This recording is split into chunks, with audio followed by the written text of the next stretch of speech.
Ontology can support intelligence analysis by clarifying the nature of threats, threatened entities, and the relationships between them.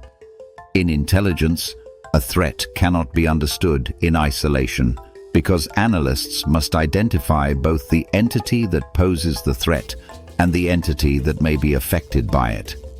A useful taxonomy, therefore, distinguishes three main elements: the referent, which is the entity being threatened; the analyst, who determines whether something constitutes a threat; and the threat actor, whose actions are evaluated as potentially harmful. The principal referent is often the state, whose security involves its population, territory, government, and interests. These interests may include political influence, international relations, regional and economic stability, infrastructure, energy resources, communication systems, and the freedom of citizens to travel. At the same time, intelligence analysis must increasingly consider non-state actors, understood broadly as individuals or groups acting independently of formal governments. Threat assessment consequently involves anticipating the effects of planned or expected actions, interactions among different actors, and the vulnerabilities that could be exploited. Because threats involve objects, properties, events, processes, and numerous types of relationships, their analysis requires a sophisticated ontological and metaphysical framework. Situation and threat assessment ontologies must represent dynamic reality, including spatial, temporal, intentional, and dependency relationships between entities at different levels of granularity. It is important to place intelligence ontologies within a sufficiently general metaphysical structure capable of representing both abstract entities and their relationships.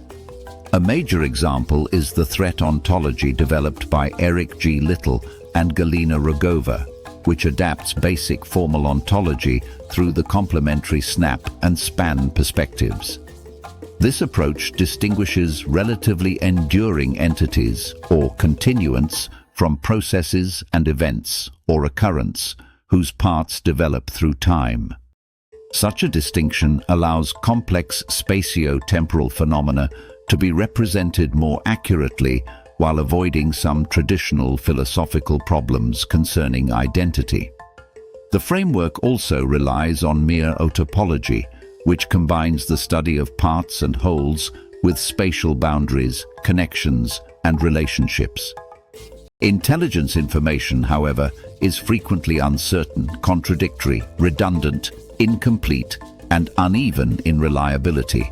So, ontological models must also accommodate uncertainty and imprecision.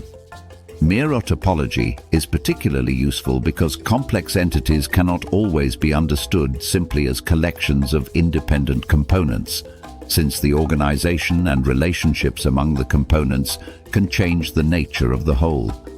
Threats themselves can consequently be analyzed through the interdependence of intent, capability, and opportunity, whose relationships determine whether a possible threat can become an operational one. By distinguishing between potential and viable threats, an ontology can also help analysts understand how threats evolve over time and how intervention might prevent their escalation.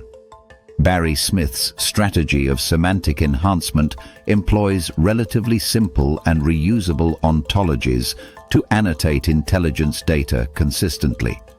Its concepts are arranged through stable is-a hierarchies, allowing the same ontology to be reused across different datasets and analytical communities while contributing to a shared operational picture.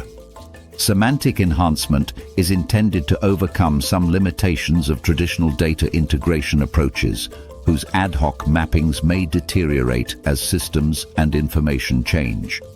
The architecture is organized into three levels: a small, domain-neutral upper-level ontology, more specialized mid-level ontologies, and highly specific low-level ontologies adapted to particular analytical domains. Overall, carefully designed ontologies can make intelligence analysis more coherent by formally representing threats, actors, processes, dependencies, uncertainty, and changing situations, while providing a flexible semantic framework for integrating and reusing intelligence information.